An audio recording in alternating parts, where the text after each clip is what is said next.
9,998, 9,999. Oh, hi, I didn't see you there. I was just counting my generic cans of Spam for the apocalypse. Generic's where you want to go with Spam. It's just got that extra little bit of flavor. I don't know what it is. But anyways, all joking aside, one of the things I wanted to cover real quick, I just thought of this after I finished my other video, was what to prep. And I know it sounds like kind of a weird question, as people are like, food, gold, even pornography. What? I didn't come up with that one. But no, seriously, I've seen people come up with these endless lists of what you should prep, and there's no way you can have all that stuff. So I came up with an easy rule. There are actually two easy rules. The first rule is make sure your preps are in balance, because I know I'm guilty of this too. One of the things that I seem to randomly collect is tape and like toothbrushes and toothpaste. I have like 6 months of food and pretty much everything else, and probably 20 years worth of toothbrushes, and that just doesn't make any sense. So you know, line it up. Why, if you have 10 years worth of food, toothbrushes and shit like that, and 6 weeks of water, that doesn't make a whole lot of sense either. Or if you've got 10 years of everything, food, toiletries, water, and only 1 year's worth of decent clothes, that's not going to do you much good either. I mean, you may survive, but you're going to be running around butt naked. So that's not much of a survival, if you ask me. So that's the first rule, is keep everything in balance by time, how much time you can go without a resupply, without dependence on the store. And the second rule is stock up on the things that are cheap now, but would be difficult to get or difficult to make during some sort of crisis. Whether this is a crazy Mad Max crisis, or whether it's a Katrina, or an Argentina, or Zimbabwe, or whatever. So what kinds of things am I talking about? Alright, well, anything, since I'm specifically expecting some kind of economic turmoil, anything that is imported will become extremely expensive, or you won't be able to get it, which is, in America, sadly, that's everything. We import almost everything. So, but specifically focus on the things that are pretty cheap now, relative, and, really hard to make or substitute with anything else. So there's other things that are cheap now, but it's easy to substitute. Like you can improvise certain tools and stuff like that, and they're not even that cheap now, and they last a long time. But some things like, I don't know if you can see, shoes. This is a pair of Walmart sneakers that I just got as a backup for like 20 bucks.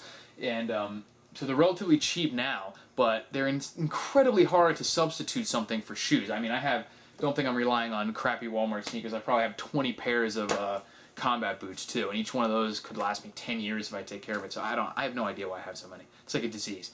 But yeah, boots and footwear, something that's relatively cheap now. You can get them used or new for 20 bucks, even a good pair of boots, 20, 30 bucks for a pair of boots, combat boots.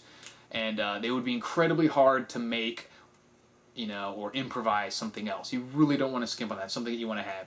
You really don't need as many as I do. I don't know why I have that many, but 1 or 2 extra pairs of boots or shoes per person would go a long way.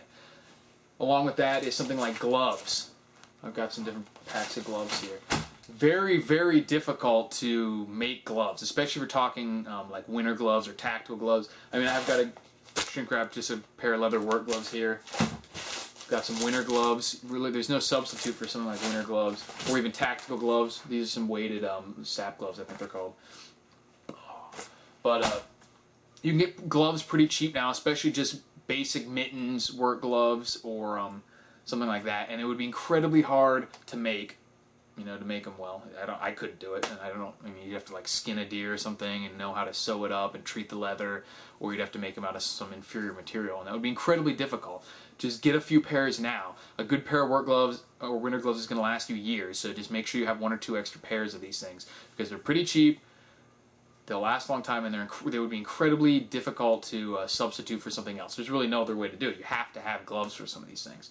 So another one that I came up with, while we're going with the whole wear and clothes things, is socks. I mean, you can wear boots and shoes without socks, but I don't recommend it. Some people know how to darn or knit socks, I guess. I don't, and I wouldn't want some shitty knit socks when you can get a pack of these boot socks for like $5 for 3 or 4 pairs. Get a couple packs of those and keep them lying around, and just don't even use them. Stick them in a box somewhere.